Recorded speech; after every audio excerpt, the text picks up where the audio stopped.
London, England, one of the most beautiful cities in the world, famous for its royal heritage, pomp, ceremony, and rich history. It's also known as the music capital of the world.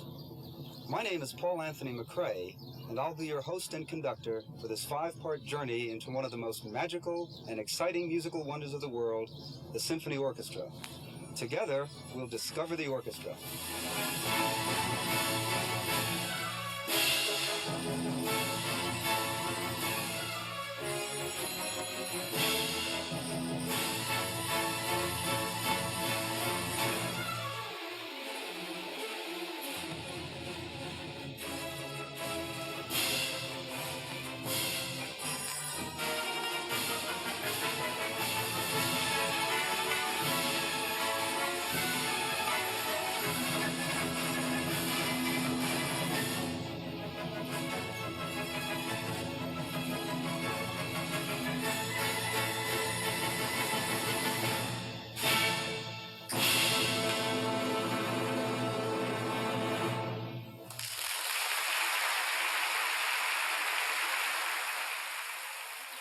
Most large American cities, such as New York, Boston, Philadelphia, Chicago, and Los Angeles, have one world-class symphony orchestra each.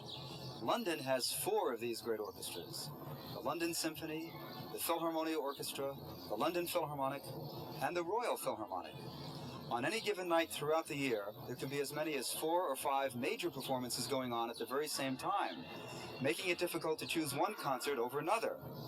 That's why London is truly known as the music capital of the world. When I was a young boy many years ago, I remember my first experience in attending a live orchestra concert. It was very exciting, but it was also quite confusing.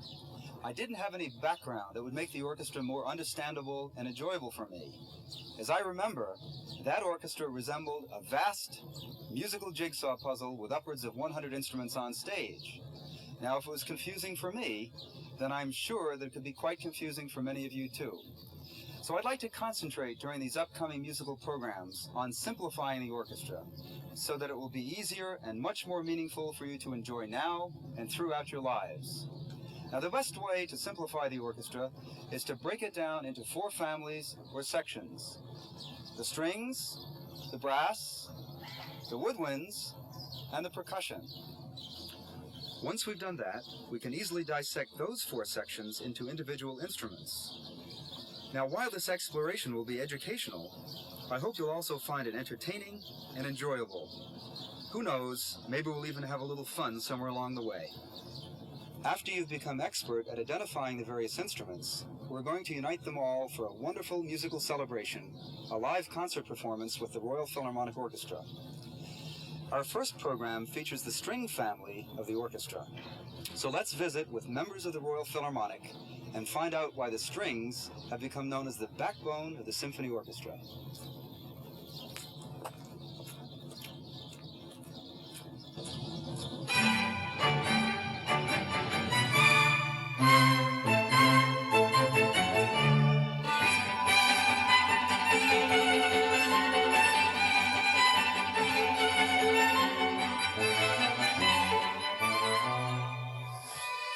The string section consists of violins, violas, cellos, and double basses, with each one being a member of the violin family. As you can see, they're all shaped alike, differing mainly in size and the way in which they are held. Each of these beautiful instruments are masterfully carved from a combination of both soft and hard wood, creating a sort of hollow wooden box. By attaching 4 strings and setting the strings into vibration with the use of a slender tapered stick known as the bow, we create an amplifier that converts these vibrations into actual sound waves or music. During the 1600s and 1700s in Cremona, Italy, some of the world's finest string instruments were handcrafted by 2 great masters of the art of instrument making, Antonio Stradivari and Niccolo Amati. Today, some of those priceless treasures sell for as much as $500,000 or more because of their scarcity and unparalleled beauty of sound.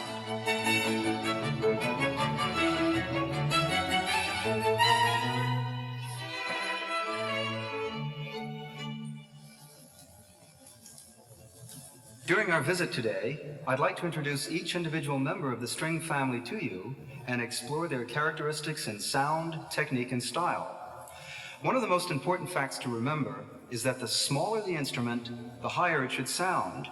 This is called the size-pitch relationship. Now, the violin is the smallest member of the string family, so according to the size-pitch relationship theory, it should prove to be the highest sounding. Let's find out. This is Barry Griffiths, the concertmaster of the Royal Philharmonic Orchestra. Barry, would you play something for us that demonstrates a wide range of possibilities for the violin? Sure. Like the Tchaikovsky cadenza. Wonderful. Sure.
Really wonderful, Barry.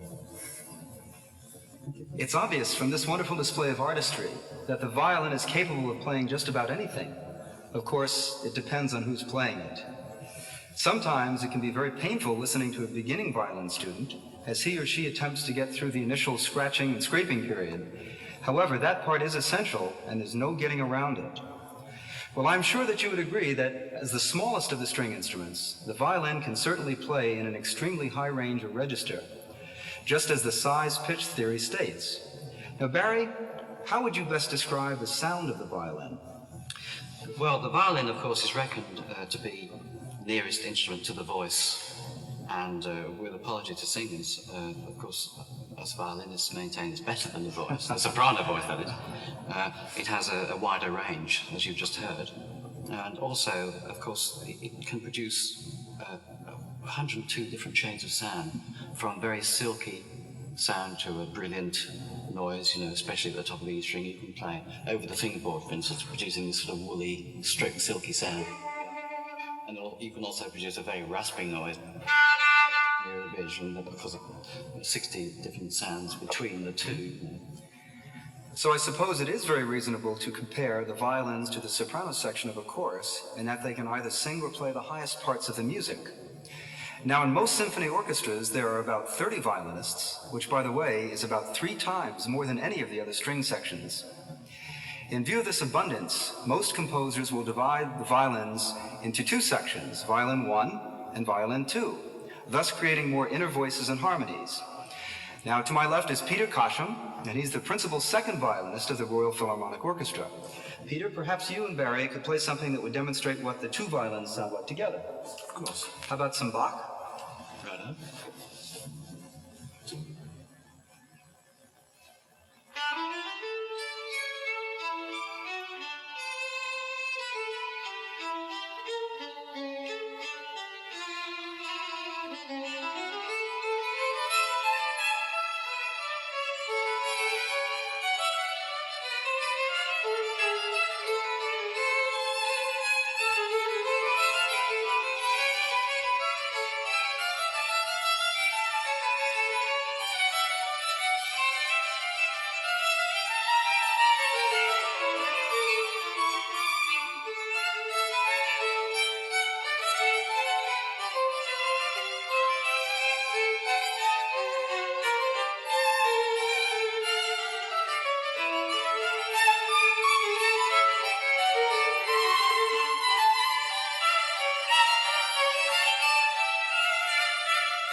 Very, very fine.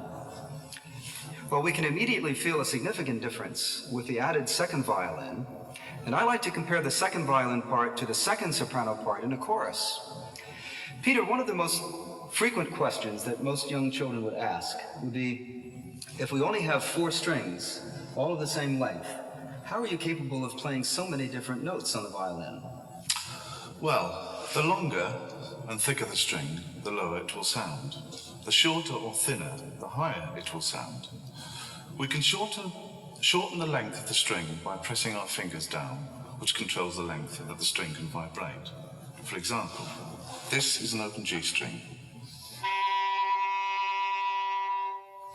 Now, by putting a finger down, say about 3 inches near the bridge, that shortens the length of the string, which produces a higher note, for example. So the 2 notes, and say you could go 5 inches more, and it might be. And of course, this applies to all of the string instruments. Now, the violin is considered the most important of the string instruments, not only in the orchestra, but also in solo performance and in chamber music as well. Now, our next instrument is known for its ability to perform as an ensemble instrument, which complements its neighbors with its warm inner voice. This is Andrew Williams, principal violist of the Royal Philharmonic Orchestra. Andrew, from a distance, the viola looks exactly the same as the violin. Now, perhaps you could share with us some of the physical differences with the 2 instruments? Yeah, sure. The viola is exactly the same shape as the violin, exactly. It's a couple of inches longer, it's a bit deeper here, all the way around. The F-holes here, you can see 2 of them, they're a bit bigger. The head is larger. Of course, it's heavier to hold. It's, we have more problems that way than violin players. And it's got a deeper sound. So those are the main differences. Good. Now, again, if it's larger, then it should sound lower than the violin. So let's see. Would you play something for us? Yeah, sure. This is the solo from the Harianov Suite by Kodai.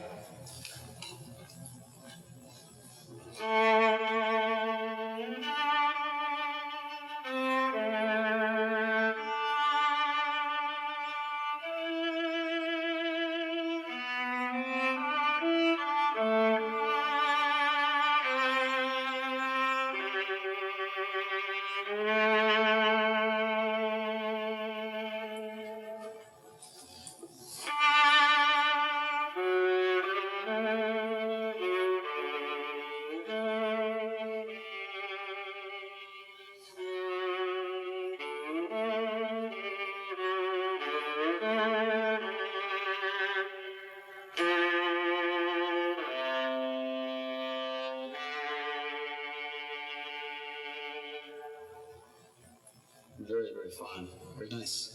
Well, there's no denying that it certainly sounds a lot lower than the violin. But what other differences in sound could you say about the viola?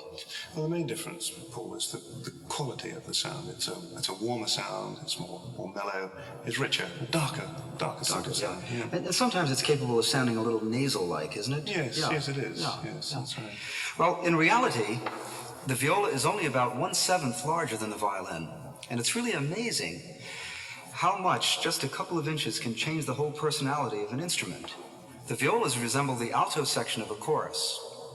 And one of the great advantages that string players have over wind players is that they don't have to stop playing to take a breath. They can keep right on bowing. Andrew, what about the difference in the bow between the violin and the viola? The only difference is the heaviness. The thickness. It's a little thicker. That's right. The wood is thicker. The frog here is slightly bigger, and the width of the hair, there's slightly more hair here. But otherwise, it's the same. It's very close, yeah. Well, the bow actually resembles an archer's bow in that it has an inward curve which holds a hank of horsehair tightly in place. And if we were to magnify that horsehair, we can see that it has jagged edges or surfaces, almost like little teeth. And these little teeth gently grip the strings, which causes them to vibrate. Now, while the violins and violas are easily held under the player's chin, our next-door neighbor here is much too large for that. This is the cello, played by Eldon Fox, principal cellist of the Royal Philharmonic Orchestra. Now, the cello has always been one of my very favorite instruments, and if I could start all over again, I'd probably play the cello. What touches me most about the cello is its very rich, radiant sound, lush, full, and resonant. The cello has a very different sound, partly due to its size and the special way it's played. Once again, the size-pitch relationship has a lot to do with that. The fact that it's much larger than the two violins and the viola put together will provide us with a much lower, darker sound. And the cellos are the bass voice of the orchestra. It's very funny, but every time I conduct our national anthem, the Star-Spangled Banner, the entire orchestra stands to show its patriotic respect, except the cello section. This is the only instrument in the orchestra that actually requires a chair during its performance. People often will ask me after a concert why the cello section didn't stand during the Star-Spangled Banner, because most of them aren't aware of this fundamental restriction. Now that we have a little more background about the cello, would you play something for us, Eldon? Of course, Paul.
Absolutely gorgeous.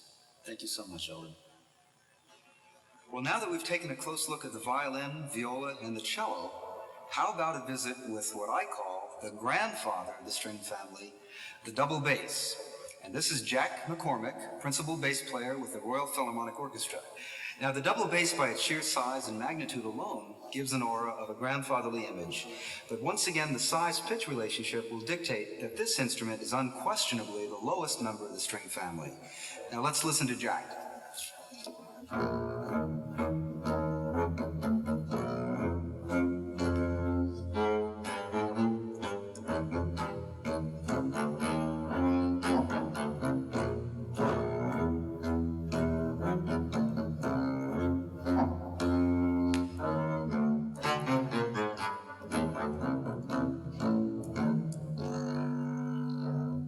Bravo. Now, that's pretty low, And the double basses are actually the foundation or the bottom of the string family, and most of the time they reinforce the cello voice only an octave lower. Because of their size, they are a little bit on the clumsy side and don't have the agility or the flexibility sometimes that the cellos can have. Now, Jack, the double bass, is used quite frequently in jazz. Yeah, but when they play in jazz groups, they don't use the bow. Could you maybe tell us something about that? Well, it's called pizzicato. Pizzicato, yeah. I mean, plucking the strings, not the bow. Or jazz, it's sort of improvised. I see. Or pizzicato, it's plucking. In an orchestra, it's like that. Just plucking. Wonderful. Now, this pizzicato technique, or as Jack pointed out, plucking the strings without the use of the bow, can be used by all of the string instruments. Now, here's a fun example from the classical repertoire where the instruments are only playing by plucking the strings, and this is known as the Pizzicato Polka by Strauss.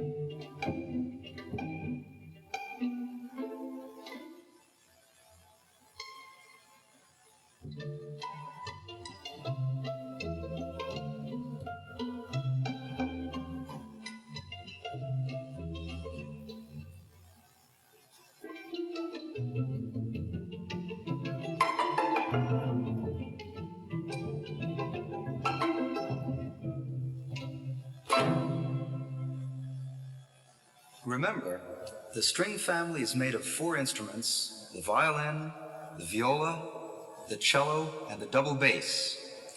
Each instrument has 4 strings, which can either be bowed or plucked. And as in all the families in the orchestra, there exists a size-pitch relationship within the string family, from the violin, which is the smallest and the highest pitched, to the double bass, which is the largest and the lowest pitched. Considering the fact that 2/3 of the orchestra is made up of strings, it's easy to understand why the strings are known as the backbone of the orchestra.